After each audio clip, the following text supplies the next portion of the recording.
So ఇంకా ఈ రోజు ఇక మటన్ కర్రీ అనమాట. గుర్తుంది కదా బక్రీద్ స్పెషల్ మనకి ఇంటికి మటన్ వచ్చేసింది. సో ఇక మా అక్క వాళ్ళ కొలిక్ ఇక మా మమ్మీ వాళ్ళ ఇంట్లో ఉన్న నేను అంటే ఇక తనతో పాటు మాకు కూడా పంపించేసింది మటన్. సరే పంపించింది కదా ఏదో కొంచెం పంపించింది అనుకుంటే కిలో కూర పంపించేసిందండి. చాలా బాగా ఎంజాయ్ చేసినాం మేమైతే అందరం కలిసి. అండ్ మేడంకి చాలా థ్యాంక్స్. మేడం పేరు చెప్పింది కానీ నేను మర్చిపోయినా. Madam thank you madam. Mutton మాత్రం చాలా బాగుంది.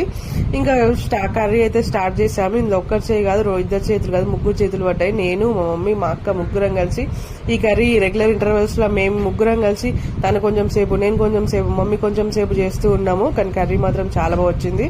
పీస్ కూడా చాలా బాగా ఉడికింది. అండ్ నేనంతా మటన్ ఫ్యాన్ కాదండి. నేను మొత్తం చికెనే, నా ఓటు మొత్తం చికెనే. కానీ మటన్ అంత ఫ్యాన్ కాదు. మీలో ఎంతమందికి మటన్ ఇష్టమో కింద కామెంట్ చేయండి. నేను కూడా మటన్ బాగా ఎంజాయ్ చేశాను. మా పిల్లలు కూడా బాగా తిన్నారు, చాలా బాగా ఎంజాయ్ చేశారు. కర్రీ మాత్రం సూపర్ వచ్చింది. ప్లీజ్ లైక్ చేసి సబ్స్క్రైబ్ చేయండి. Thank you.